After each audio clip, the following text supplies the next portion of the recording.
Hi and welcome back. In fact, it is a welcome back to Chris Robinson, who's come to talk to us about evaluation. Chris, welcome back. Nice to see you again. Thank you very much. Great to be back. Thanks, Jim. Now, you were saying that you were helping companies with their awards, but also you've got another part of your business, which is evaluation. What problem are you solving, Chris, for business owners with this other business that you've got? Well, Boost, the part that does awards, began in 2006. And what happened is we found that to win awards, you had to do surveys and research, and you couldn't win an award just with lovely purple prose. You had to back up your claims with evidence. No better, quick way to get evidence of happy customers, happy staff, happy suppliers, happy community than a survey. And a well-designed survey won awards. So we found that nothing won awards like a survey. But we also found, when especially working with L&D and customer contact teams, nothing made them do a survey, which they'd been meaning to do for ages, but suddenly they had to do it because they wanted an award. So the two things worked really well. But because we started up just before the recession, we found that a lot of people didn't want to be seen to hire a marketing agency. And so we set up a new brand, a new legal entity called Boost Evaluation Ltd. And what was great is it actually grew legs. And there's 22 people at Boost, and a chunk of them work on surveys and research, and a chunk of them write award entries. And the two things marry up. But I wanted to talk to you with my evaluation hat on today. Great. In particular. Love to hear that. So tell us, how does a company go about doing evaluation so it's meaningful? Because there's no point in having an evaluation that just says we're great. That doesn't manifest itself as a press release or anything. So how do you get it so that it's well balanced and also somehow giving insight into what could be better? Because that's also another function, isn't it, of evaluation? Yeah, absolutely. And it's very interesting you phrase it like that, because often, because of our heritage in awards, people would say, I want to win an award. So how do we prove that we're amazing? And you do a survey. And if you cherry pick the best news and strip out the not so good news and pick out all the really glowing testimonials, then you can package it up. And without distorting the truth, you just focus in on the good news. And often what we found is that people loved the fact that you put all the good news into a narrative, whether it's a case study or an award entry, and it felt great. But what they often forgot to do is what I think is more important with an evaluation, and why this is relevant on a podcast that focuses on marketing and PR, is the fact that you need to listen, and that will improve your strategy, improve your future, and make some important decisions. And that's often forgotten because they're so busy reflecting on how awesome the past was, they forgot to inform their future. So what I was, when I was listening to your fantastic podcast and I was walking the dog, and I thought, this is something I'd love to share. We as a business found the entire awards industry was rubbish at doing this. So we ran a survey, got 330 people who enter awards, to tell the awards industry collectively what they wanted, because the whole industry was doing totally different things, guessing, firing at the hip. And we got a bunch of awards organizers on a call, and we said, this is what people want. And for them, it was an epiphany. And for us too, because we're in this industry. And it made me think, God, if we hadn't have done that, no one would have done it. And the whole industry would continue firing from the hip. And we're doing it, we're working with a recruitment company, but said, we want to enter an award. And they've stopped entering awards, and they're focusing all their energy on a customer survey, which is literally about to go out. And we're working with some training departments who are all about, we have had to reinvent training for the last year.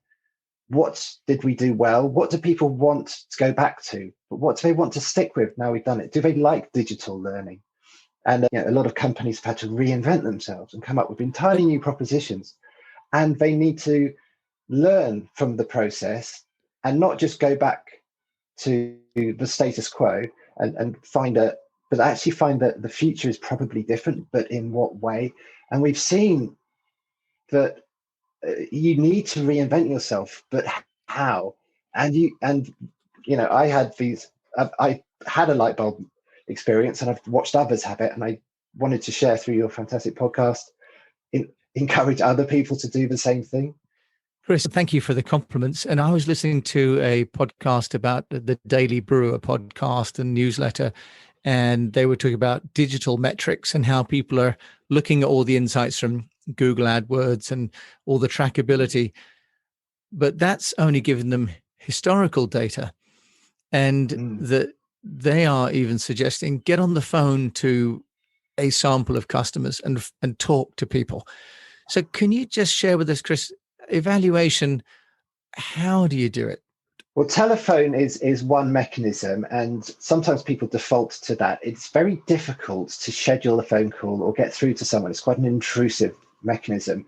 It's often easier to begin with a digital survey. There's loads of platforms. SurveyMonkey is the most popular one. There's plenty of others. There's more expensive ones like Qualtrics. There's some various small niche providers as well. But SurveyMonkey is a good starting point. And often you start with a digital survey, but you can invite people at the end to say, can we contact you by phone? And so it's less of an intrusion. It's as a mechanism, it is very effective, but I would always encourage you to put in an incentive. So a big part of the how, to answer your question there, is to get as many responses as possible. So incentivizing a survey will get you a higher response rate, but it also gets you a balanced response because they're responding because they want the incentive. Whereas if you don't put in an incentive, you end up with what we call the Marmite Effect, where people respond because they have a strong view. Either they love you or they hate you. And that's more likely to make them want to tell you their view. So you get this imbalanced response. So digital surveys, yes. But forums, panel conversations are great as well. Zoom meetings are brilliant for that. Individual telephone calls. But in terms of how, always bear in mind, you've got two aspects. You've got qualitative, which is the stories, the anecdotes, adding color to your research. And you have a quantitative, which is where the survey, you've got to have numbers. So a bit of both, a bit of numbers and a bit of color added to that through qual and quant. There's also two other bits of jargon I'd like to share with you. One is objective measurement and the other is subjective measurement. Now, subjective measurement are questions that you can only measure through a conversation, through a survey. And so obviously, if you're going to make a phone call and a survey, you need to focus on them. If you have a discussion with your colleagues about begin the whole research exercise in terms of your question of how, right at the front of this is a hypothesis discussion. What is it we believe to be true? What is it we don't know? What is it we know exists, but we don't know how much or how little? And you just brainstorm all the questions you want to answer, the hypotheses you want tested. And then you come up with a list of questions. And those are the things that you split into. This is a subjective question. It's about feeling and emotion and their sense of the future, their votes, their experience of the past. These are sense things, they're subjective, stick them in a survey or a phone call. Then you get objective data. These are things that defy interpretation. And that's what you were describing there. These are data that you can get from Google Analytics or from, you can get objective, which is somewhere between the two, like Trustpilot scores, but it's a reflection of the past and it is tracking data points. So when you are coming up with your evaluation strategy, start off with a discussion about what are we trying to prove? What are we testing? What are our hypotheses? What do we not know that we need them to vote on? Come up with that list, divide it into qualitative and quantitative and subjective and objective. So it's 4 different bits of jargon, but it is a process. What you must never do in the how is just dive in and just write a survey and chuck it out there, because you'll come back to it and think, God, I wish I asked a different question, or I should have phrased it differently, or it shouldn't have been an agree to disagree like question. It should have been a vote or a scale. So that's the process in a nutshell. Okay, I love the idea that you have to have a hypothesis to kind of prove or not prove first, rather than just generally going out. What about sort of the duration? Is there kind of some sort of magic number or of either questions or duration? That's a very good point. And yes, dropout is a major problem. Bain & Co. published a book called The Ultimate Question, and their philosophy is that it should be one question. And that question is the most popular question, and everyone's seen it a million times. It's on a scale of 0 to 10. Would you recommend us to your friends? And so that's called the Net Promoter Score. It's the most popular question out there. And it's one question. And the whole philosophy is you just ask one question. However, I think that's overdoing it a bit. If we've done facilities management did a massive exercise, huge survey. They were doing loads of thought leadership off the back of it. So it was getting them to say whether they've done it or haven't done it. If they haven't done it, then they got questions about what they thought were the barriers and the ROI. If they have done it, they reflected on what worked and what didn't work. So it's a massive, complicated, multi-path survey. And yes, we would time it and we'd say that's a 10-minute exercise on average. So make sure you set expectations. This is a 10-minute survey, but in return, you'll be in with a chance of winning an iPad. So you've got a bit of a what's in it for me. People will give you a lot more time if there's a possible iPad, or instead of a small chance of a big prize, you have a high chance of a small prize. So we've got 10 £30 Amazon vouchers, or even smaller prizes. Everyone who answers gets a free cup of coffee through Uber Eats. The other aspect or strategy seems to be to have multiple surveys, a bit like a funnel. So have you experience in having maybe sort of a short survey with would you be willing to answer more questions? What about that, Chris? This sort of ongoing survey where you're funneling people into becoming almost sort of a shortlist focus group. Is that a strategy that you've experienced with as well? Yeah, there's actually two paths with surveying, and companies often do both. If you're in business to business, which I think a lot of your listeners are, then you tend to fall into the once a year or once every half year staff surveying exercise, where you survey all your customers at one instance in time.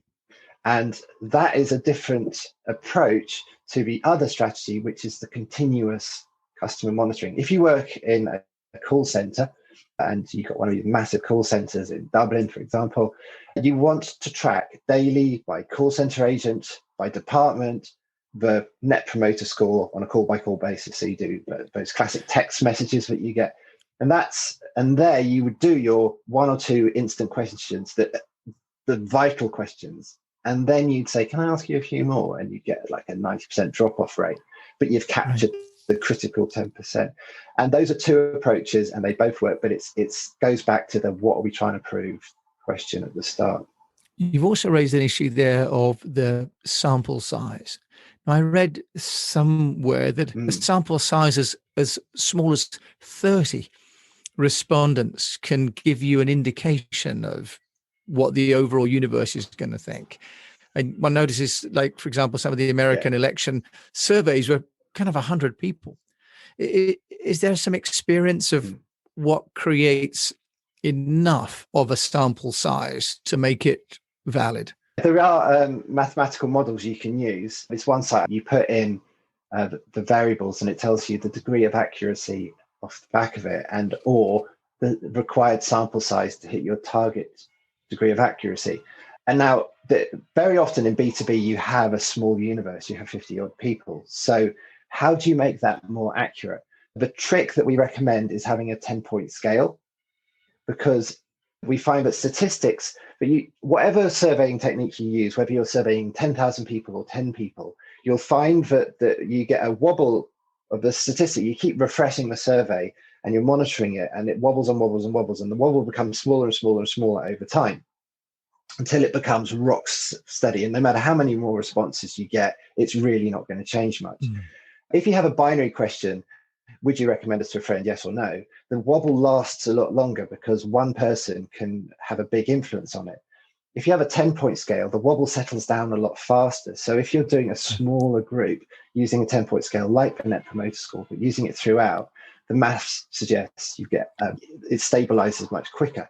In terms of the number of people, it depends on your deep dive into the data. You might be that you are looking into splitting the data into new customers, long-term customers, and sort of slice and dice for data like that, in which case you've got to look at what is the smallest group. And I would suggest that a statistic isn't sound unless you get at least 10 responses. But if I was doing a survey in PR principles, a magazine or a newspaper wouldn't be interested in it if you wanted to publish it unless it was 500 responses. In terms of your customer survey, if you get an 80% response rate, doesn't matter how big your customer survey is, that is representative.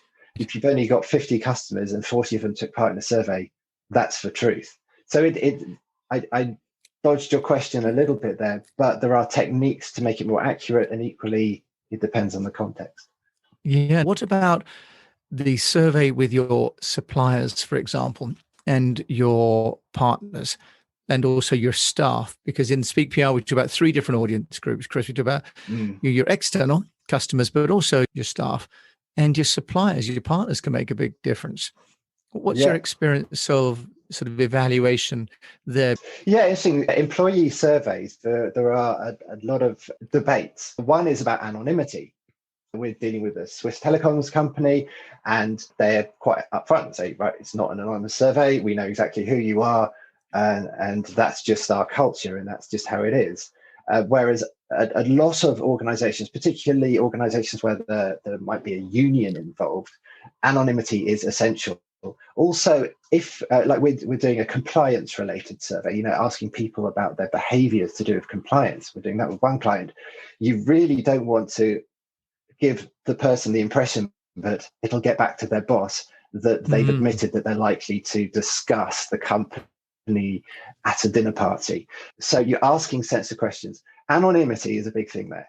And staff surveys, you want to give anonymity. With customer surveys, you want to know who says what. And you don't need to worry about anonymity that much. You don't have to say, don't worry, it's completely anonymous, say what you like. So they're different in that respect. And with customers, I would also encourage people to have a box saying, if we can quote you, tick this box here, because they might give you a fantastic testimonial which you desperately want on your homepage. And rather than go back to them and say, can I have a sign off? If they just tick a box saying, can we quote you? You can actually harvest loads of snappy, spontaneous quotes. And I mean, you're a PR professional. You know how hard it is to get a testimonial out of people. And then when you do, it feels like a PR testimonial. Yeah, whereas sometimes absolutely. your dream, snappy, the sort of funky soundbite you might get on a film poster, you're more likely to get out of a survey where people are actually being really brief. It's like, oh, wonderful company, love working with you. Oh yeah, I don't mind you quoting me. And so it's very different. But staff surveys, I would encourage you, be anonymous, truly anonymous. That's why, this is partly why we're kept in business, because we can say we're using a third party. Your responses will not be shared with anyone within the business. But yeah, anonymity is a debate. It's worth having. Make decisions, because if you do anonymity, you lose the ability to send out reminders accurately and also to attribute problems. And there is a grey area. Sometimes you want to know which department they're from, but you just don't want to know their name, so that you can go back to the manager and say, you got a bit of an issue, mate. Chris, what sort of costs are we looking at? Can you give us some idea, even just what does it cost for MailChimp? Well, SurveyMonkey, there are free licenses so that you can just sign up. It'll be peppered with adverts and very limited in the number of people you can send it to.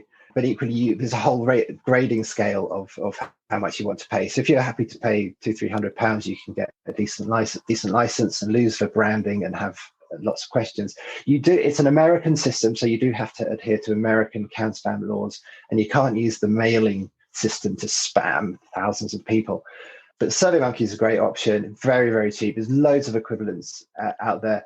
And but in terms of hiring a consultancy to do it, we just charge consultants day rates. And so, sometimes you can knock out a survey for 500 quid. But then on the other side of a spectrum, there's often a 5-figure fee for a 2-year long evaluation strategy. So it is a bit of a piece of string. Great. Well, it sounds like the measure is whatever you have as your original hypothesis. That sort of creates the scale of the survey. Chris, if people want to find out about you, where can they find you?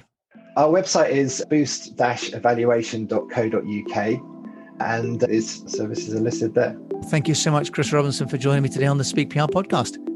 Lovely talking to you, Jim. Thanks for having me back. Thanks for listening to this episode. And so we wish you the best of health, a sustainable business or a profitable one. And if you're in business, just listen and do some evaluation of your customers, but I also encourage of your team and your partners so that you can get some guidance into what they need from you going forward as we get out of lockdown. Thanks so much for listening to this episode of Speak PR.